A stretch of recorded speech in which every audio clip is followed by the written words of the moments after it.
Hi, I'm Phil Cooke. Recently, I led an online session for Christian Media and Arts Australia, a great organization of Christian communicators based in Australia. I've spoken there numerous times. I love being a part of that group. And I did this session, and what I planned really didn't work out. I'd come up with a topic, I'd come up with a description that they loved, and I was all excited about it, but it just wasn't working.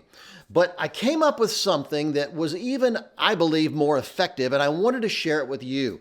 They gave me the opportunity and they gave me permission to share it through my podcast here. And so I wanted you to hear this teaching because I think it's important. If you're a creative person or a pastor or a leader of any kind, you need to hear what I'm about to say because I'm going to talk about a different kind of creativity than we normally see in the Christian world. Stay tuned. I think you're going to walk away changed.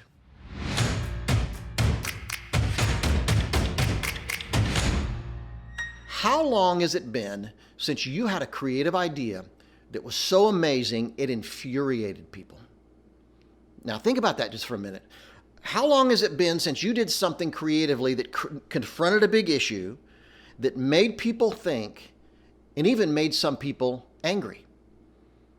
I don't know. I think very often we look at the church as the last place in the world to be confrontational, the last place in the world to be divisive, or the last place in the world to talk about provocative ideas. But the truth is the Bible tells a completely different story. I've been reading straight through in the Old Testament, and there are parts of the Old Testament that are much more like Game of Thrones than they are what we'd think would go in the Bible. In fact, in Matthew 10:34, Jesus said, "Don't suppose that I've come to bring peace. I've come to bring a sword." Now, certainly Jesus healed people. He loved people. He cared about people. But he also made people think. Jesus' message made people choose. He forced people to make a decision.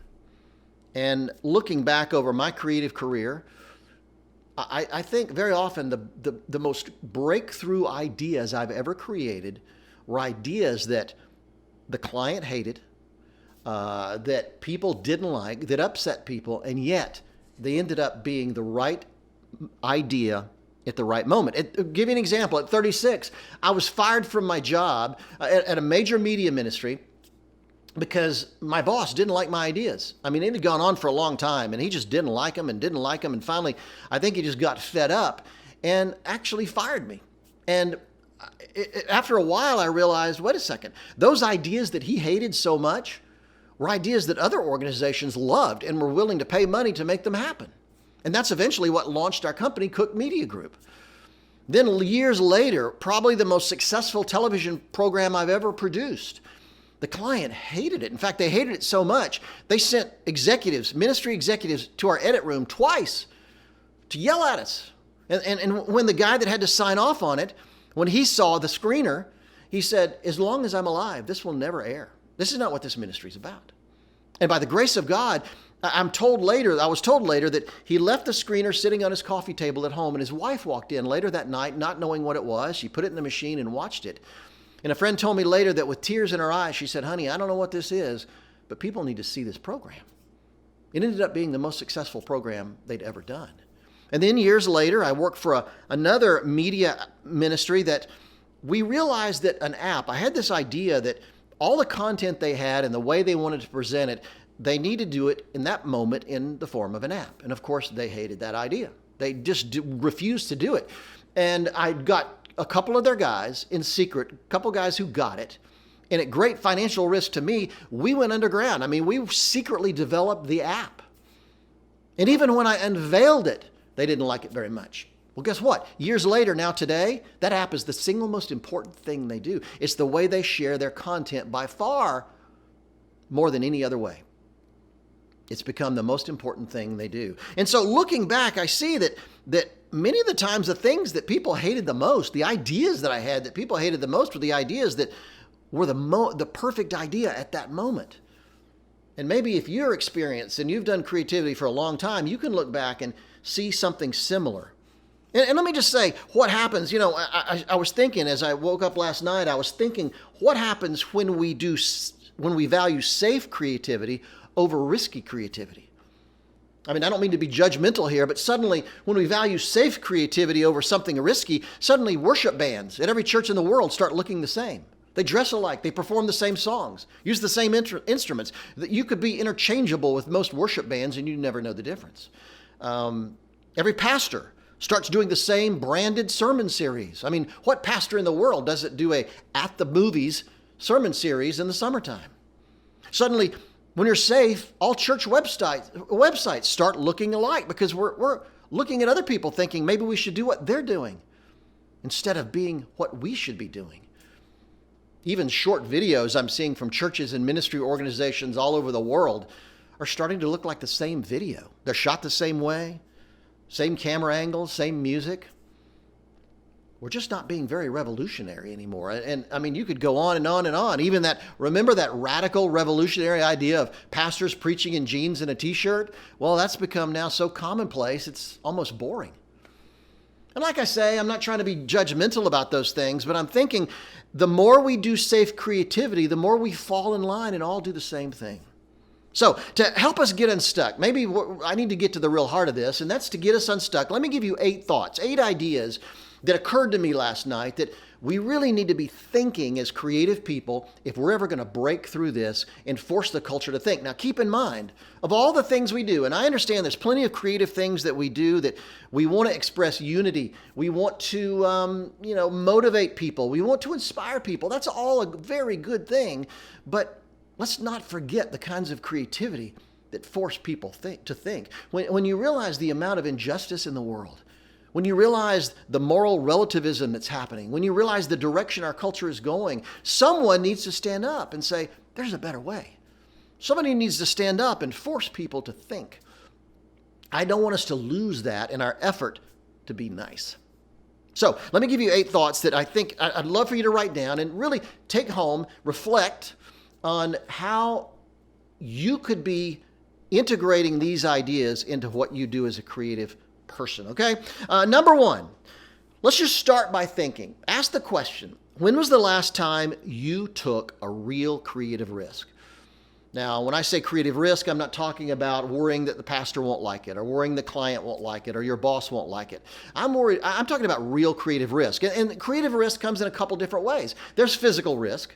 I almost landed in prison a couple times in Africa trying to film a documentary about some issues that the authorities just didn't want us to film. And I kept pushing and pushing, and we almost ended up in jail. In Jamaica, I fell out of a helicopter trying to get a shot that I really wanted to get. I knew this was the shot that was going to tell the story of what we were trying to film. Now, so that's physical risk. What physical risk have you taken recently to tell the kind of story you need to tell? But probably more important and more significant would be, I would say, emotional or creative risks. You know, the idea that if I come up with this idea, I'm not going to fit in with this group. The pastor may not go for that. He may not like me. But even more important, I would say, are examples like what my flaw is being a people pleaser. And I can't tell you how many times in my career, in fact, I would say the single biggest mistake I've made in my whole career is how many times have I been on a set, a film set or a video studio, and I should have pushed them for one more take. I should have gotten another take out of the actor, pushed the actor a little farther, done a more original shot. But you know what? It's late. Everybody's tired. We've been working. We're getting nearly going over budget. Maybe we should just let it go. And me being a people pleaser, there have been so many times I just said, okay, that's good enough. And I settled. As a creative person, we cannot settle. If I had anything to do over again in my life, it would be to replay those moments and not settle. To push harder, be more confrontational if I needed to. We don't have to be a jerk about it, but I do think we need to be confrontational and push. So number 1, start by thinking, when was the last time I took that kind of serious creative risk? We need to get back in that mode. The second thing would be, understand that confrontational creativity doesn't happen by committee. So many of us have gotten lazy with our creativity, and we bring in the brainstorming group. Let's have a group of people come in and kick around ideas. I'm going to tell you from long experience, brainstorming doesn't work. Brainstorming results in the lowest common denominator ideas. And I know we say, yeah, but there's no judgment in a brainstorming session. We're just supposed to kick ideas around. Let me tell you, even if nobody speaks up and judges you, you're going to judge yourself because you don't want to look stupid in front of people. You don't want to be embarrassed in front of people. I've just discovered that brainstorming sessions may be good for executing ideas. They're not very good for creating ideas. Radical, revolutionary ideas happen when the door is shut and one individual is staring at a blank piece of paper. And by the way, let me say about the blank piece of paper, how many people have you met? How many creatives supposedly have you met? I can name you 100 that say, well, Phil, I'm really creative if I have something to start with. Well, that's not being creative at all. I think one of the biggest reasons I'm hired, actually have been hired over the years, is I can start with a blank page. That's the world I love to work in. So just understand that committees don't create great creativity. It's usually one person focused on a new idea. The third thing I would say is comparison doesn't ignite radical creativity. And you creatives will know what I'm talking about. How many times is a client or a boss brought in tear sheets or examples of other projects and said, this is what I want to do. I want to do something like this or that. I've been in meetings where the pastor would walk in and say, look at that worship set by that worship band and that worship set and that worship band and that worship band. I want to do what they're doing. Well, that's not creativity. That's just comparing ourselves and copying. Comparison creates copycat creativity. That is not creativity at all. Stop comparing. I just think comparison is evil. And it's not just for the bigger projects you do, it's for yourself. Let me tell you something. If you're a creative person, stop comparing yourself to the people you see on social media. It will destroy you. It will destroy you. Stop. There's nothing positive about comparison. Now, don't get me wrong. I read. I study. I want to see where the culture's going. I want to see what the trends are. That's important. But when you start comparing yourself to those trends, when you start comparing yourself to what other creative people are doing or what other creative projects are out there, that's when you start failing. Keep in mind, Henry Ford said people weren't looking for a car. They were expecting a faster horse. He developed something completely radically different. Steve Jobs has said people weren't looking for an iPhone. They were looking for a better version of the phone they already had. Start thinking that way. Start delivering what people aren't expecting. Stop comparing. The fourth thing I would say is if you want to get noticed as a radical creative, if you want to get noticed for your confrontational creativity, take the projects nobody else wants to take. I'll tell you why. When it comes to the big projects, the glamorous things that everybody wants to do, those usually are bigger budget projects. They're more visible projects. The leadership is more nervous about those projects. They're not willing to take a lot of creative risks. Now, it's true here in Hollywood. When they're creating a tentpole movie, when they're doing a giant $200 million film, they're never very risky films. The risky films happen with the small independent movies that are being made elsewhere. And it's that way in whatever situation you're in. So I always encourage creatives, if you want to really stretch your wings creatively, take the projects nobody else wants to take and make them rock. I can actually look back and think in my 20s, I actually got on the radar because I was willing to take those projects. I don't know where I got this idea, but I was willing to step up and take projects everybody else had turned down because I thought I can do something with that. The boss will give me more leeway. He's more open to radical thinking because nobody else is going to touch it. How are we going to solve that problem? Be open to those creative ideas that nobody else wants. Tackle those problems, and you'll see a whole new door open up for you. And number 5 would be learn to sell controversial ideas. Now, let me tell you, there's 2 kinds of creativity out there in the world. One is the ability to come up with that confrontational, that radical, that revolutionary idea. But the second is to be able to sell it. That takes a lot of creativity as well. And I find that no matter how brilliant you are, no matter how creative you are, if you can't sell the idea, you've failed. You have completely failed. So, in that light, you need to learn people skills. You need to learn how to pitch an idea. You need to really learn how to get your ideas across. In other words, how to make your dream their dream. That should be your goal. Learn to pitch, particularly when it comes to pitching controversial or unusual or out-of-the-box ideas. That's so important. You have to be able to convince people of their value or you'll never get very far down the road. Number 6, understand that it takes experience to know how far to push a confrontational idea. This is really important because very often you need to go right to the edge in pitching an idea. And if you go too far, you'll end up crashing and burning. Trust me, I've done it before. I think part of being experienced, having done this as long as I have, I pretty much have a good idea of knowing with our clients how far I can push a creative idea. Now, in my 20s, I wasn't so sure of it. So in my 20s, you could say my 20s were characterized by a lot of crashing and burning because I tend, when you don't have that experience, you tend to go too far.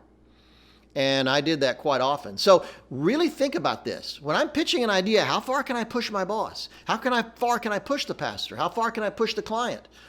Because you want to go right to the edge, if necessary, to get that idea across. And let me just say that when it comes to that experience, trust is the most important thing in the world. Trust. When a client or a boss trusts you, they're far more likely to go with your radical, crazy idea. I'm at the point now with a lot of our clients that I've actually had clients will tell me, Phil, honestly, I'm very uncomfortable with the idea. I don't even like it that much, but if you really feel positive about it, if you feel comfortable with it and you think it's the right thing we need to do, I trust you. Let's do it.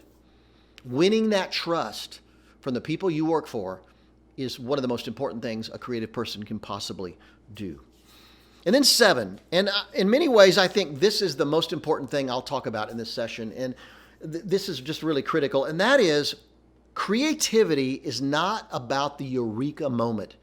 That aha moment when the muse strikes, the fire from heaven hits, and a brilliant idea pops in your head. Creativity is not about that as much as it's about the days, weeks, months, and possibly years of preparation that went into making that idea happen. That's what's really important. There's a myth out there, and it's been going on for a long time, that creativity is this great mystery, and it aligns on some people. It just hits some people out of the blue, when that could not be further from the truth. Research supports my idea. The creative moment is good, but that moment, that aha eureka moment, reveals what's been in the works and in process for often a very long time leading up to that moment. In fact, you could go so far as to say that aha moment is where an idea is revealed, not where the idea is born. The idea needs to be born much earlier. Let me just give you a great contemporary example, which is J.K. Rowling, who wrote the Harry Potter books. There's a great mythological story out there about her being on a train from Manchester to London, and the train got delayed. And during the delay, she's sitting there on the train, just randomly thinking about stuff, and she says that the idea for Harry Potter just popped into her head. And she was scrambling to find a pen, a paper, trying to write it down, and as fast as she could write, this idea was just pouring out of her. And literally, once the train took off, she kept thinking, and by the time the train got to her destination in London, she knew it was a 7-book series. She really had the overarching story in her head. And she's talked numerous times about that moment the muse hit, when it just bang, hit her. But the thing is, and a lot of people take that story and they walk away with thinking, I've got to position myself so that eureka moment will happen, that aha moment will happen. But when you look into her story, you start seeing a whole different thing being played out. I mean, when she was young, her family struggled financially. Her father had multiple sclerosis. And so she would escape that world by going into her bedroom and reading. She was an intense, voracious reader of books. Years later, she kept up that habit. Even at Exeter University, when she went to college, she had a 50-pound fine for checking out too many books at one time from the library. Then even after college, her brother-in-law opened a coffee shop, and she would spend hours in the coffee shop reading and studying and writing, mostly about witches and wizards. The supernatural fantasy world was already churning around inside of her, and it had been for years. So when you think about that, you realize it wasn't just this moment, this crazy idea that she'd never thought of popped into her head. It had been years and years and years of development and preparation and process to get to that moment where it suddenly erupted like a volcano, and she had to get it all down and start writing. If there's anything I'd want to get across to you is stop chasing that eureka moment and start putting in the time and effort to prepare, build that foundation.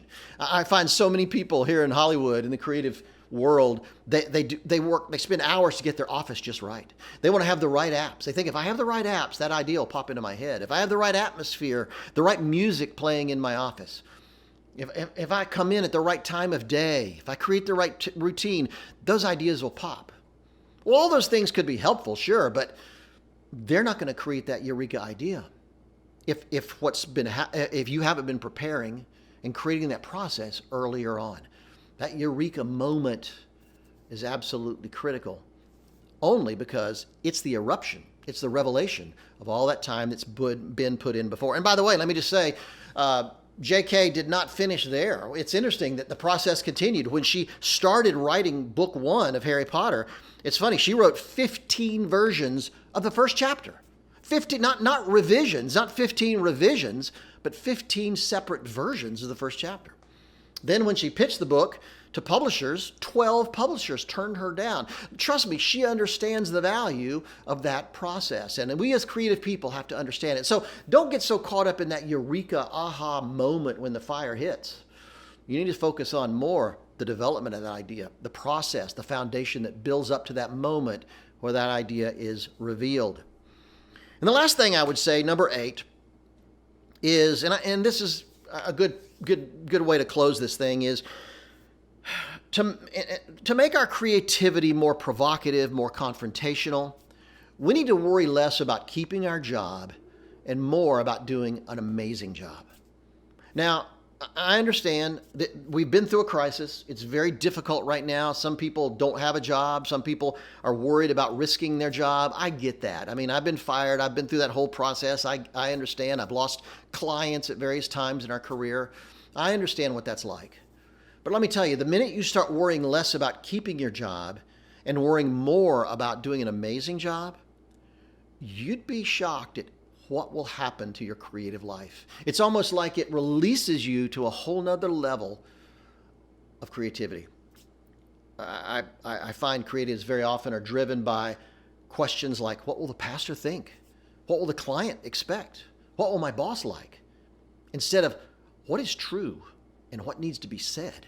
That's the questions we need to be asking ourselves. So let me just end with saying, if you have a creative calling, if you feel God's called you to do something with your creative life, that calling is just as significant as a pastor's calling or a ministry leader's calling. It's important. So I encourage you, rise up, embrace it. Be the creative person God has called you out to be. So my last word I'd say is, in your creative life, stop being afraid. Say the things that need to be said. And let's make people think. Because the truth is, eternity hangs in the balance.